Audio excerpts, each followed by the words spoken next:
We can also use the second derivative to tell us about local extrema. What we are going to use is called the second derivative test. That starts out by saying that f double prime exists on the open interval containing c and that f prime of c equals 0. What this is telling you is that c is a critical value. Once you know your critical value of c, if you put c into the second derivative, that's what f double prime of c means. Put the critical value into the second derivative. If it is greater than 0, then that value of c is a relative minimum. If it is less than 0, then the value of c is a relative maximum. If it's equal to 0, then the test gives you no information about extrema, and you have to go back and use the first derivative test, the number line. So to use the second derivative test, these are the steps you're going to follow. First, you're going to find the critical numbers from the first derivative and test them in the second derivative. If the critical number from f prime gives you a positive answer, that means that the graph is concave up, so that value has to be a minimum. If the critical number from f prime gives you a negative answer, that means the graph is concave down at that number, and it has to be a maximum. If the critical value makes the second derivative equals 0, then the second derivative test doesn't work, and you have to go back to the number line test from the first derivative. In example 5, we are to find the critical numbers and then use the second derivative test to determine whether the critical numbers are relative maxima or relative minima.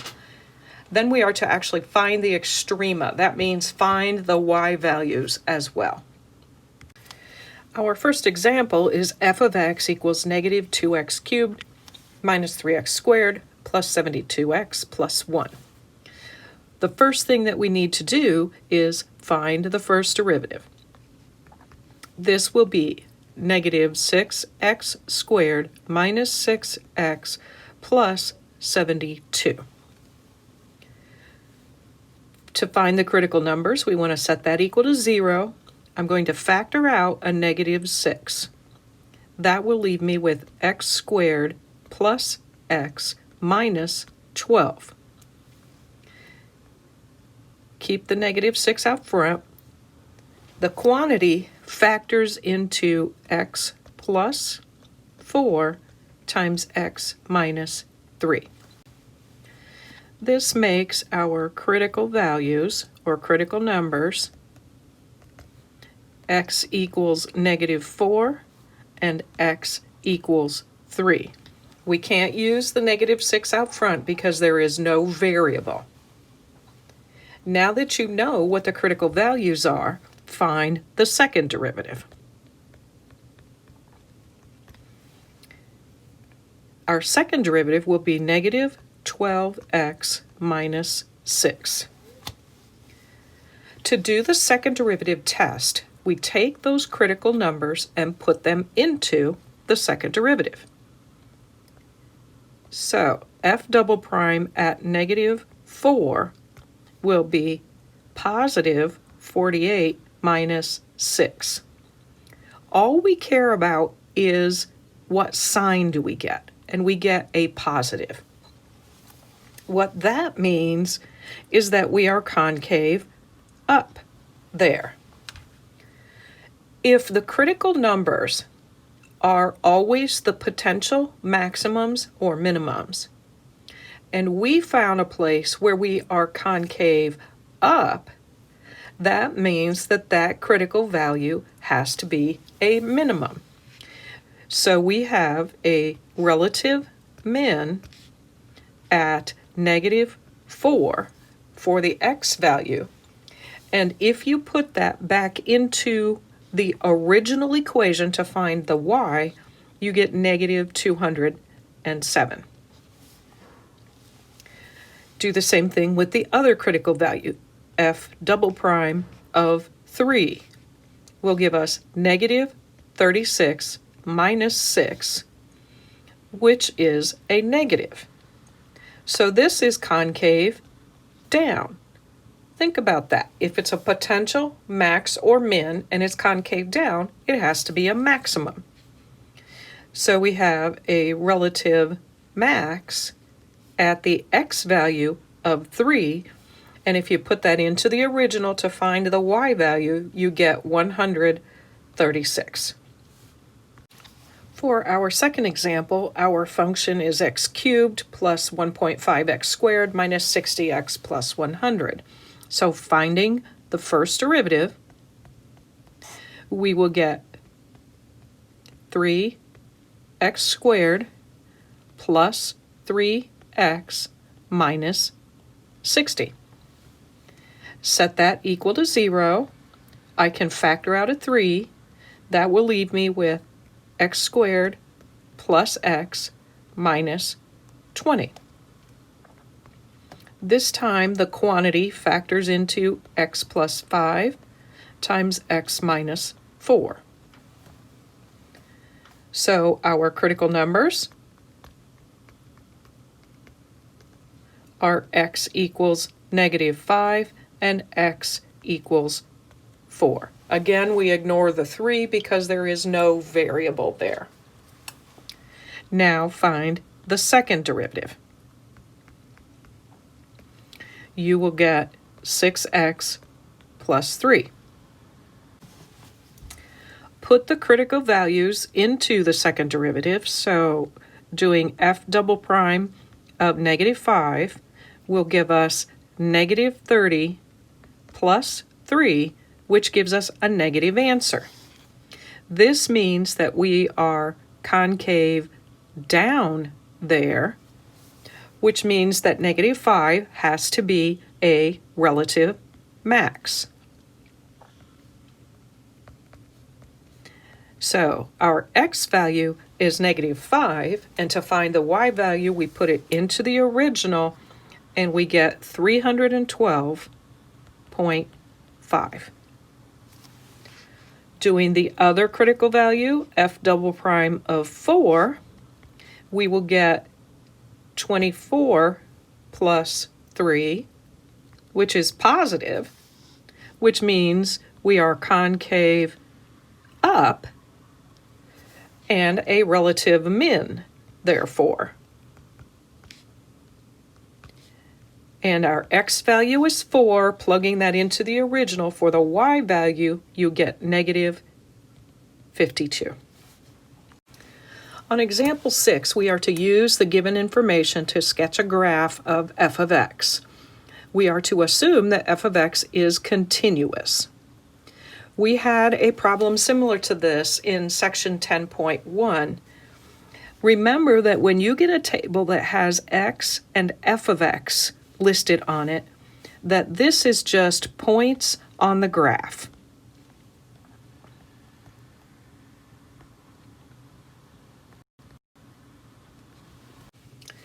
The table that talks about f prime is telling you about increasing and decreasing.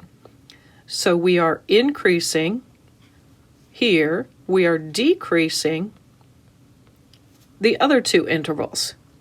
F double prime tells us about concave up, concave down. So we are concave down in the first interval, up in the second interval, back down in the third interval. So we know that we are increasing negative infinity to negative 2. We are decreasing from negative 2 to infinity. From the f double prime chart, we know that we are concave up between negative 1 and 2. We are concave down, negative infinity to negative 1, and again from 2 to infinity. So let's put the points on the graph. We have 1 point at -4, 0. We have another point at -2, 3, -1, 1.5, 0, 0, 2, -1, and 4, -3. Now let's look at the increasing, decreasing. We are increasing all the way from -infinity to -2. So all of this is increasing. The rest of the graph is decreasing. But we need to change our concavity a little bit. We are concave down until we get to -1. Then we are concave up from -1 to 2. So make it cup upwards from -1 to 2. And then at 2, make it start cupping back downwards to finish the graph. And there is a sketch that meets those requirements. We are to use this given graph to find where the graph is concave up and concave down. What I tell students to kind of look for is about the halfway point to determine when this thing is starting, it's starting out concave up. Where does it change? Changes about halfway, which is here. Then it starts going concave down, and where does that change? About here. So we are concave up from -infinity to 0, and then again from 2 to infinity. We are concave down between 0 and 2. Now we are to graph the derivative and compare the intervals of concavity in the original function f to the derivative. In order to graph the derivative, we want to find where the original function had horizontal tangents. That happens at the peaks and valleys. So here's one, and here's one. The first one occurs at -1. That means that the derivative will be 0 because it's a horizontal tangent. The second one occurs at +1, so the derivative is 0. And the third one happens at 3, so the derivative is 0 there. Now, what's happening in the original function before -1? The original function is decreasing, which means that the derivative is negative. So we're in the negatives until we get to -1.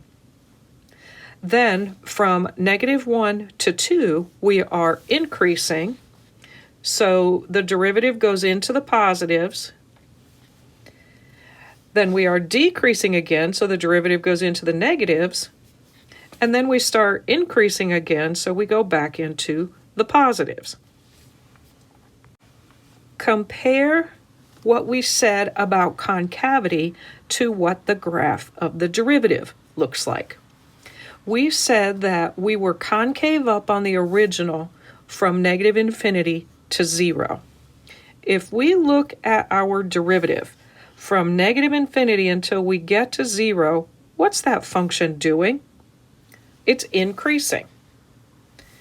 So what's happening then is that the derivative is increasing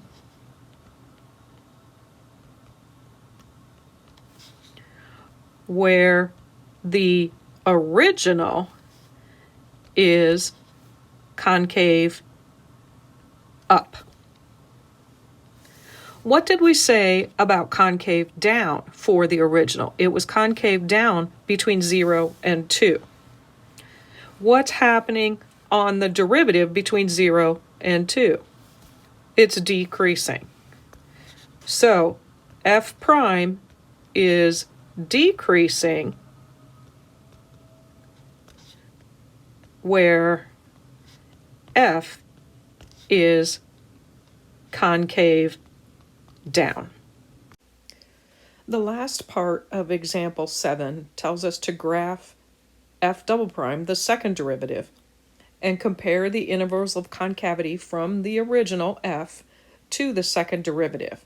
I have rewritten the intervals where we said that the function, the original function, was concave up and concave down right above here, so that we would have them as reference as we move forward. So just like we did to graph the derivative from the original, I'm going to look at the derivative and find the turns, the peaks and valleys, the horizontal tangents. We have one horizontal tangent at 0, so there will be a 0 there. We have another horizontal tangent at 2, so there will be a 0 there. Now, just like we did to graph the first derivative, we're going to look at the first derivative and see what it's doing before 0. As you look at that, it is increasing. Because it's increasing, that means it is positive. So the second derivative is positive until you get to 0. Between 0 and 2, the graph of the first derivative is decreasing, so the graph of the second derivative will be negative. And then from 2 to infinity, the graph of the first derivative is increasing, so the second derivative will be positive. Now let's compare our intervals for concavity to what we have on the graph of the derivative. We said that the original function was concave up from negative infinity to 0. What's happening from negative infinity to 0 on the graph is that it is positive. From 2 to infinity was concave up. It is positive on the graph of the second derivative. So, where f is concave up, f double prime is positive.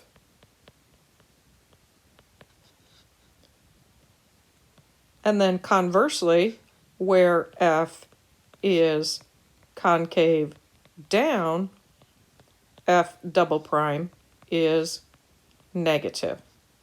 And if you think about what we were doing with our sign charts, that goes along with those sign charts.